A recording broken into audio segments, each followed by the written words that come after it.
This is the Starlight Express Alumni Podcast. Hi everyone, I'm Ann, Tiger-Days. I am a Starlight Express alumni. My Starlight story began in Bochum, Germany. I want to say in 1988 or 89. There was a swing that had gotten sick from the second year of the Starlight Express. So they had done 1 year and they opened, and then we were the second cast that had come in. And so there was a cast member that got sick and had to go back to America. And I was doing West Side Story at the time, and I was on a bus and truck tour, which was horrible. So no bathrooms on the buses. All right. Anyway, so Robbie Pygott learned of these openings and was like, hey, let's go audition for Starlight Express. And I was like, hey, that sounds like a great idea. Why not? And so we went to audition, and they actually said, here's your skates. Put these skates on. Let's see if you can skate. Let's bring you on the stage. Let's show you I forget which choreography we were doing then. But anyway, we did some Starlight choreography. And I held on for my dear life and tried not to fall. I think I might have fallen once. I think the person next to me fell quite a lot, and that's maybe why I got hired, because I didn't fall as much as the person next to me. However, they don't even like audition that way anymore. It's like a lawsuit waiting to happen, especially like bringing you on the stage. Can you imagine never skating before ever, and you go on that stage for the first time? It was bananas. And I think I did right because I had prior to that done a lot of points. So I just like was on the little balls of my feet on my toe stops the entire time praying. And they wanted to make sure that they got someone who could skate. And I think at the audition, I really sold it because I looked like I could skate, but I really couldn't skate. So that was my journey and my beginning of Starlight Express. It took me a really long time to get those skates underneath me, but well, it looks like you're not alone there, though. It looks like someone else is right there with you. Who's that guy next to you? Hi, everybody. My name is Garland Days, and I am a Starlight Express alumni. And my journey began in New York City. So Starlight Express was basically my first big job out of college. I had gone to a university in Virginia called GNU, and I knew Starlight Express was around. It was on Broadway when I was a senior in college. So I loved the musical. I'd heard a lot about it. I was already singing and dancing in school, but I brushed up a little bit on my skating skills because perhaps this show would still be around. But by the time I got to New York in 1993, it had closed. So I was kind of bummed. I did some, skating training. I was ready to go, singing and dancing wise, but the show opened up in Vegas. So a few months after I arrived in New York after graduating, I auditioned for Starlight Express in Vegas. It was a pretty crazy audition. There was a lot of great New York talent out there. We had to sing, we had to dance, we had to tumble. There was a few, future Starlight members that I would meet at that audition. One of them was named Buddy Casamano, which we had performed with, so many years later. But it was a great audition. It was a lot of fun. And in 1993, I got the job in Starlight Las Vegas. That's where I met Ann. And we hit it off immediately once I got to the show. And I loved the show, and it was a fantastic experience. Now, both of you have two different Starlight experiences. I love it. And I love the fact that you guys are doing it together. You guys are actually our first couple on. So thank you so much for coming on together. It's awesome. I love the jacket back there, the Starlight jacket. And tell everyone which jacket that it's from. What show is it from? I believe it's from the Japan tour. Japan tour. And it's DMJ's Japan tour jacket, which he gave to William Adams, which I took. and there it hangs. Yeah, I earned it. I earned cool. it. You might get a knock from DMJ. Yeah, I think he saw me wear it one time when we went back to Germany, and he was cool with it. He has a lot of other jackets that. Yeah, I'm sure. I'm sure. So Anne, your first experience in rehearsals, you got the gig. Yeah. You were hired. You're excited. You felt, you went through the experience of the audition. Your first time going to your rehearsal, what was that like? It was really intimidating because I didn't have a group. It was just me training one-on-one with Glenn. And I think the groups really help each other when you're falling down all the time. And I just remember my feet being like in super pain. Like breaking in those skates are not fun. It's pretty painful. I don't think I knew how to tape my toes at that time. Right. So yeah, it was a really intense experience because I was alone. I was the only female. No, it was me and Alana actually. So there was just two of us, but she was a little further ahead her training. So she was a much better skater at that point. And I had to go through all the basics. And I believe Michael Fraley at that point was just about to go for the American tour. So I think we lost him. And the skate coach I had was Glenn, and it was his first time stepping into that position. So it was not a fun experience. Well, you had experience with toe shoes, right? Yeah. And so this was more extreme than that, you found? Yeah, because it's a different platform. I had, they're two totally different feelings. And I feel like, when you're doing point, you do it for maybe 30, 40 minutes and you get to take your point shoes off. Yeah. It's not like I did full ballet. So it's not that way with skates. You're in those skates for a good 3-4 hours a day. From day one, breaking them in. And I don't think they do that now. I think that they have time where they take their skates off and they do choreography work and then they put the skates on and they break them in. So I think they definitely have refined the rehearsal process better. Well, Garland, what was your first rehearsal like? The experience? It was an experience. We trained on carpet. I remember doing carpet training in like a convention hall in Las Vegas, learning how to skate. Of course, Michael Fraley did the skating boot camp, but we would train on carpet in skates. And that was hard, training on carpet. So as Anne said, we were sore, we were bleeding, we had calluses, we had to go to the drugstore to get all this like products to help our feet. To get through the 6-week training process, but it was amazing. When you go into Starlight Express, and some of us have had skating experience, you think, oh, you'll be fine. You have enough training, but you don't learn how to skate on bowls. You don't learn how to jump, wedges, 10-foot wedges. You don't learn how to do, a brandy up the bowl. It's like whoever does that. So yeah, it was pretty challenging. One of my biggest memories, most rewarding memories, was getting into the wedge for rolling stock that first time, where you're cramped. There's all these people right next to you. You're wearing this 40-pound costume. There's fog everywhere. It's dark, and then you pop out, and you're scared, so scared. But it's really thrilling and exciting that you're about to do these amazing tricks across the bowl. And so, yeah, that's my biggest memory, being in that wedge for rolling stock. Yeah, I always loved being in it just like that. Always loved that part, hearing the guitar. And of course, making sure we had the right counts. Yeah. I know I had to come on 12 and 12 and. Yeah. And so, but that was exciting. It was always exciting. And so, Anne, your first time being on stage, what was that like? Like the terrifying. Yeah. Yeah. I don't even know if I remember my very first one, because I was a swing at the time. They hired me to be a swing.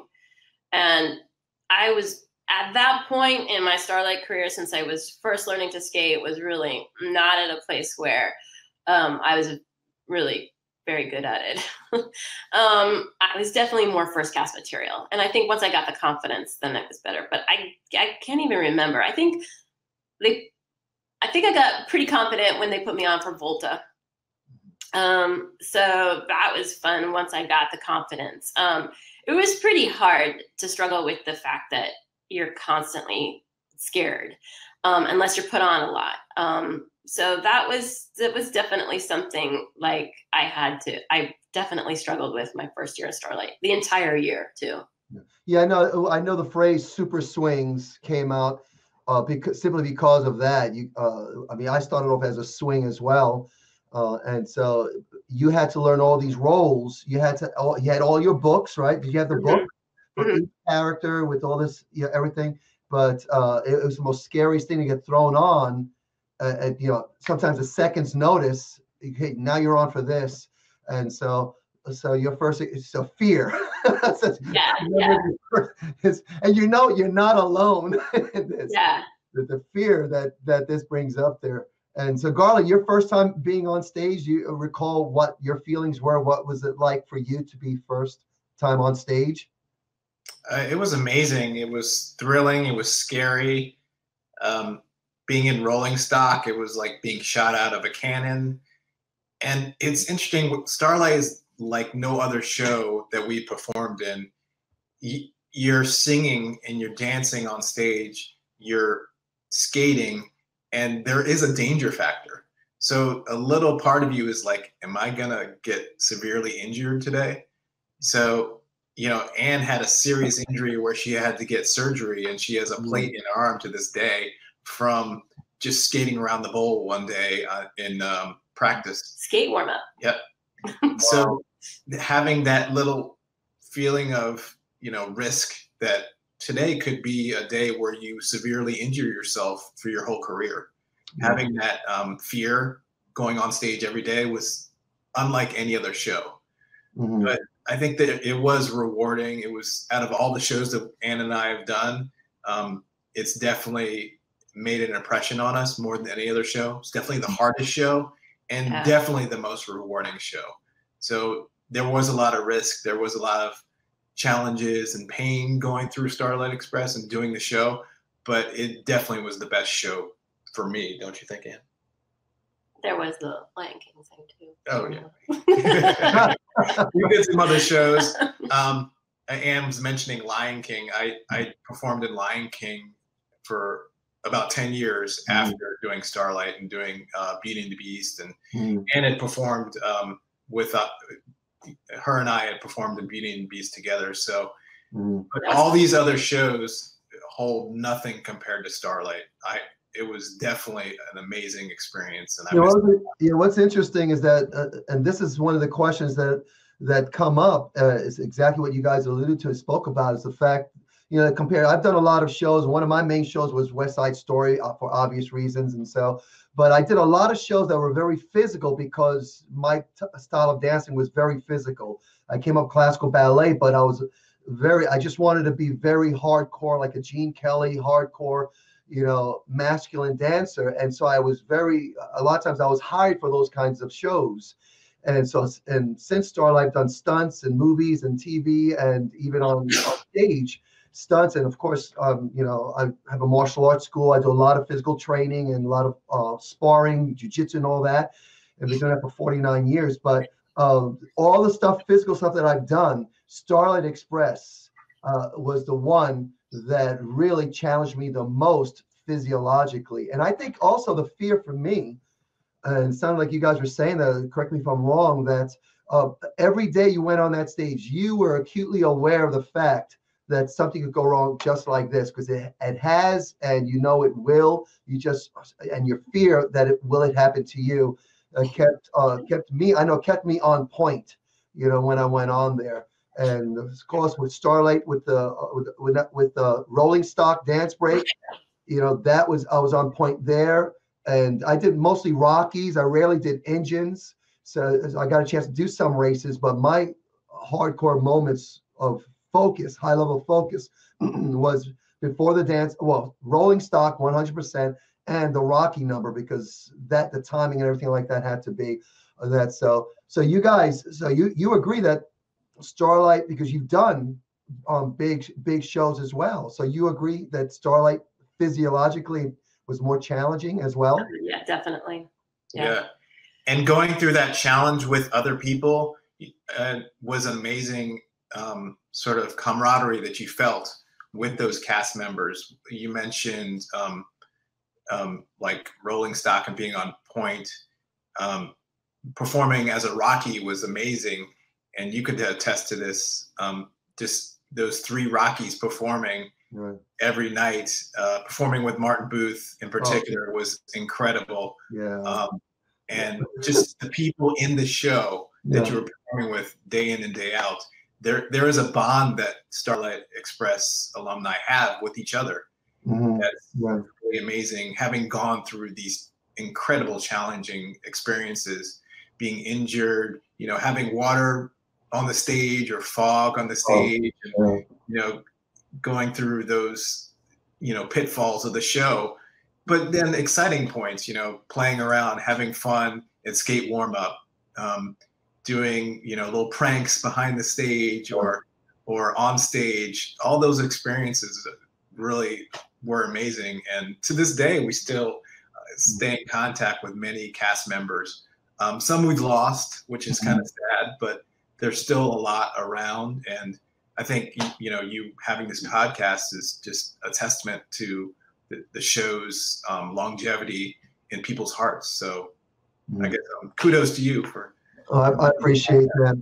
Thank you so much. I know that a lot of the fans and a lot of the alumni, wherever they go, especially the alumni, wherever they go, maybe you've experienced this as well, when other performers learn that you did Starlight Express. Many of them, I know my experience and Renee's experience is the same thing, is that they said, oh my God, I can't believe you did that show. I've always wanted to do it. You know, but I never did because I was so scared to get hurt. And I also, in some of the podcasts, some of the alumni were told by their friends, don't do that show because it will destroy you. And so, do you guys experience that when people find out that you did Starlight? What's the response from other performers that you've experienced, if any? Well, a lot of people now, hate to say, they don't know about the show. They're kind of like vaguely know. I mean, a lot of the millennials don't really, they've heard of it, but I mean, there was not a movie made about it, or, you know, it wasn't one of the more popular musicals at the time. So it was extremely popular in Germany. And I don't know, is it still on in the West End? No, it's not. It's only happening in Germany, as far as I know. Wow. Only in Germany. It's actually Germany. The show itself is in the book, Guinness Book of World Records, of the show being in one spot for the longest ever running. Even longer than Cats. It's amazing. That's what it says. Wow. In one spot. You're talking about going on 32 years, I think. That's 32 years. So 32 years ago, I started rehearsals for Starlight. Renee and I started rehearsals for Starlight Express. It feels like yesterday and not.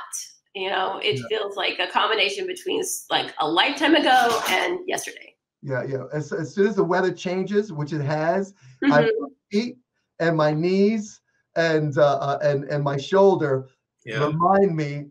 And my thumb, because I actually broke my thumb, ripped it off at the rehearsals in Hamburg. That had to get so I have my Starlight scar. I had to get this sewn back on. But so all that reminds me of the years of Starlight. But, we like talk about we've been together for a long time, so we talk about like year blocks. Like there was like a Starlight Vegas block of our lives, Ann and I's lives, and then there was a Germany block where we performed in Starlight Germany and other shows, and then there was like a New York block where we lived in New York, and now we're in Portland, Oregon. We've been here for 5 years, so you know, that Vegas block where we met doing the show, and you know, me performing in Germany, it was definitely a memorable time. So we think now that we're living on and getting older and older, we really have great memories of those like sections of time in our lives. Yeah. I mean, it's also like it's such a hard show mentally. I think both of us are runners, and Garland's going to do Boston again this year. And I mean, I think a lot of the reason why we're still very physical people. Like I teach Pilates and other fitness classes and constantly on my feet and running 40 miles a week, and Garland's running and working a full-time job, and we're still very active. And I think a lot of that just had to do with like this dancer / musical theater practice where you're doing 8 shows a week and you just plug on, and that's what you know, that's what you know, that's you. And it's very easy. People that I meet that are 20 years younger than me cannot really keep up in terms of the energy level, because this is how we operate. This is how we've always done it. We've done 8 shows a week, and we know how to get it going, even though we don't feel like it on that day, you know. Yeah, it's like a grind, yeah. Right? So doing 8 shows a week, whether it's on Broadway or in Starlight Express, or in Vegas, in a 9-to-5 job, yeah, where you're, you know, working behind a desk. It's all a grind. And Starlight was kind of a metaphor for life, for being able to have grit, you know, grind it out, keep going. If you're feeling bad that day, sometimes you still got to go to work. Yeah, you still got to do the show. You still got to go to the office. So to have grit, you really needed to have that in Starlight and in life in general. So I think it was a great early experience for us to prepare us for just, you know, keeping on in life and just not quitting. Yeah. Yeah, I know a lot of this, because of this podcast, a lot of people I know in my world, and, you know, my school, I have a martial arts school, we have over 300 students in New Jersey. And then for my network and that part of my life, a lot of people being exposed, because for about 20, I've been teaching full-time with this school, this program for 20 years. So for the first 15 years, or let's say 11 years, no one knew that I was a performer. They only knew me as Master Liciaga, this martial artist, and, you know, that had all the energy, and I knew how to perform, but no one knew until I started going back to commercial work and movies, because Renee had saw something that said, Peter, you'd be perfect for this. And she submitted me without me knowing, and I got hired to do it, and it was a movie. And so it got me back into that. And also my students started realizing, so fast forward to today, they know I've done classical ballet, they know all this, but then now this show is now becoming, they're excited about this show, Starlight Express, which is new for them. And through them, their parents are remembering seeing it in Philadelphia. They went on the first tour and the second tour, and they remember, some of them remember when they were in London, seeing the show in London. And a matter of fact, a couple of them were actually in Europe and saw it in Bochum, Germany, and realized they saw me in the show on the tour and in Germany. And wow. It's fascinating other little side thing that's happening in this other part of my world that has nothing to do with really to Starlight and everything like that. So I've learned a lot. Now, you spoke about lessons learned, a life lesson. Another thing that's happened with this podcast, and which you guys, thank you so much for doing it, is the fact that young performers are watching this. Renee and I coach young performers. We have a performing arts resource site on Facebook and elsewhere where we coach young artists. They are listening to what you guys are saying, the alumni, those of us that have gone down the road that they want to go down, and they're learning from what we're telling them, what we're sharing with them. What you were saying, it's just grinding every single day, getting up, having this work ethic, and no matter what, the show must go on. And you get broken, you'll get beaten down, and Starlight Express is a perfect example of a show that will do that. And many of the alumni we spoke about, and you guys correct me, and maybe I'll pick up on this as well, is that you're challenged not only physiologically, but emotionally, psychologically, and some of us even spiritually, to dig deep, to rise up, to meet the needs of the demands of the show. And that's life.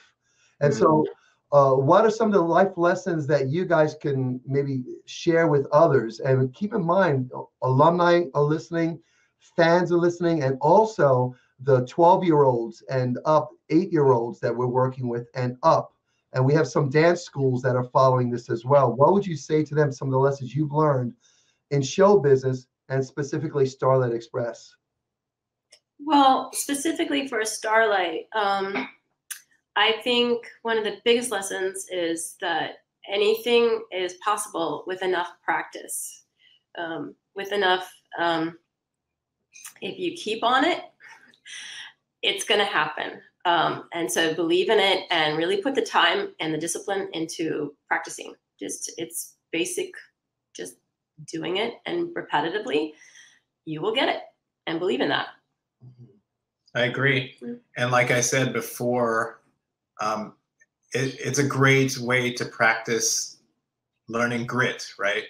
We have kids, and one of the things when they talk about how to, get your kids, coach them to be successful in life, is you got to tell them that you have to practice, you have to work hard, but you have to keep going at it, keep working at it, and just never stop, never quit. And it's not all kids have grit, but it's definitely a skill you could learn. And it's a skill we learned at Starlight. It's a skill Anne learned doing Beauty and the Beast. I learned it doing Lion King. Now we've since retired from performing, but we still hold those values and those lessons just to, challenge ourselves, try to get out of your comfort zone, and to work hard in whatever you do in life. Yeah, one thing I thought of when you were speaking, thanks for sharing that, was this one word, resilience. And when you're talking about grit and the work that we've done, the work that you've done and you're doing now with the running, you have to build that resilience. And it starts with this mindset of just getting gritty, getting dirty, getting deep, and getting into it and getting it done, so that we can build a resilience, which is what we had to do for Starlight, to overcome the sores, the feet. Because I know you guys, by the time we got in the Starlight mode and we were doing the show regularly, my feet, everything was calloused up to the point where no more soreness, everything, I knew exactly what I had to do. So I was in the flow, and so, which is what I talk about now. And so I thank you guys so much for sharing that. Now, what are some of the things that you guys are doing now? I know you mentioned kids, you mentioned that you guys are in Portland, Oregon, I think you said. Yeah. And that you guys now have this life that you guys are living and loving, I can tell. And so first of all, how long have you guys been together? 23 years. Awesome. So bravissimo. That's great. I love it. We've been married for 23 years. Married for 20. Okay, so how long? So you're married? We met in 1993. Oh, 93. Okay, great. 94. Okay. Okay. There you go. Awesome. Excellent. Congratulations. So you have kids, you say? Yes, we have 2 kids. So our daughter, Mackenzie Days, is she is in college. She is off to University of Oregon. Nice. She's really not calling home as much as she should be. We have a son. He's here. He's a senior in high school. So I had 2 kids pretty close together, 16 months apart. Mm-hmm. Well, that's awesome. That's great. So I hear some spoons in the background. Is that your son there? Yeah, he's having his breakfast, I think. Awesome. I love it. Yeah, my son, our son is 15. He's going to be 16, and Alexandra's 19. She's one of my full-time instructors. She actually tested for her master 4th degree yesterday, which was awesome. So she's one of my full-time instructors at our school. So she is brilliant. And so congratulations to you guys for your kids. So what are you guys doing? I know you're into running. I've been following you guys with the runnings. You guys are one of the set of alumni that are just running. So you're getting ready for the Boston, Garland? You're getting ready for the Boston Marathon? Yeah, I registered a few weeks ago, and running marathons is really hard. It's expensive and it's time consuming, and you have to do it like way in advance. So the Boston Marathon, you have to sign up 6 months in advance. No, first you have to qualify. You have to run fast enough to get into it. So that's the first thing. And so it's kind of like a huge runner honor to get into it. Like I did it in 2013. I remember. That was the year of the bomb, unfortunately. Yes. And he had done it the prior year before that. And that was the year when it was 90 degrees on that day. So we haven't had good Boston Marathon luck. So yeah, hopefully this 2020 Boston goes better. So tell me what you're doing though. Like it's not just Boston. Well, we try to run like 2 marathons a year. And in this like build up for this marathon. I'm going to try to run 2 marathons in 1 week. So I'm going to run the Boston Marathon. And then a week later, I'm going to run this marathon called the Big Sur Marathon, which is in Monterey, California. So it's a nice challenge for me now that, we're in our upper 40s. It's called B2, right? The B2 challenge. Boston to Big Sur. You get a jacket. Yeah. You get it. I love it. So anyway, running is an amazing sport for Ann and I. It's a great hobby. It's a great way to stay in shape. It's, kind of like Starlight, where like in our 40s. I think it was our midlife crisis. Yeah. Instead of a new car. But it's challenging. You go through bad patches like life, like in shows, like when you get to mile 20, you kind of want to quit. Your legs hurt, your feet hurt, but you go through those bad patches and you come out on top and you finish the marathon. And it's so rewarding once you pass that 26.2 mile marker, past the finish line. So yeah, it's addictive, and we've been doing it for almost 10 years now. Yeah. That's awesome, man. That's awesome. So I always like to give you guys the last word. Again, fans are listening and watching and appreciating this. The alumni are watching and appreciating this. What's the last word you want to say to all of them? If you're just starting out in the performing business, stay strong, have a lot of hope, have a lot of courage, have a lot of grit, find the longevity of it, stay in school, get educated. No matter what, you'll always need that, and you'll always fall back on that. Life is long. Your career can be long. Your career is long, and don't take it day by day, but just know that there's always an end game, and you're going to land in the right place no matter where you are. Yeah, I would agree with all that Ann said. Yay. Really insightful. I would also say that performing, it is challenging, but if you follow your passion and you're doing it and you're living it, stay in that and enjoy it. Appreciate the time that you're performing, because it goes really quickly. Even though Ann and I performed for about 20 years, we still miss it, and we still think about those times when we are on stage. Well, I miss singing. I don't miss 8 shows a week. Yeah. But we do miss singing. We do miss dancing. So you really try to appreciate that time and enjoy it when you're doing it, because it does come to an end pretty quickly.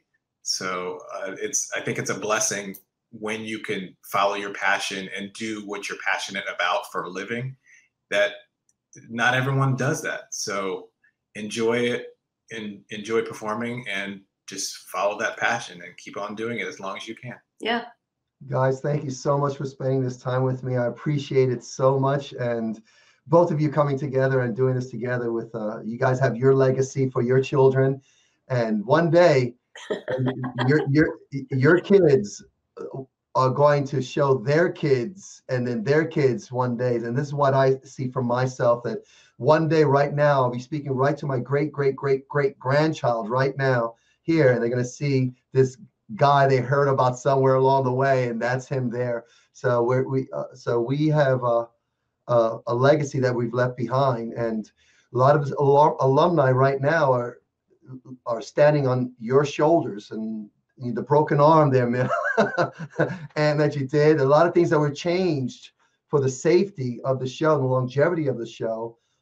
Came through the hardcore lessons that you guys went through. So thank you so much. Guys, have a great day. Enjoy your family. Enjoy your time. And I'll be following you guys to see how great you guys do on your runs and all that fun stuff.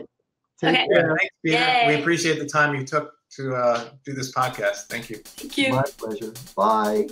Bye. Thank you, everyone, for joining me on this episode of Starlight Express Alumni Podcast. Next week, I will get together with another alumni. Be sure to subscribe. You can subscribe right here on the website at starlightexpress.club.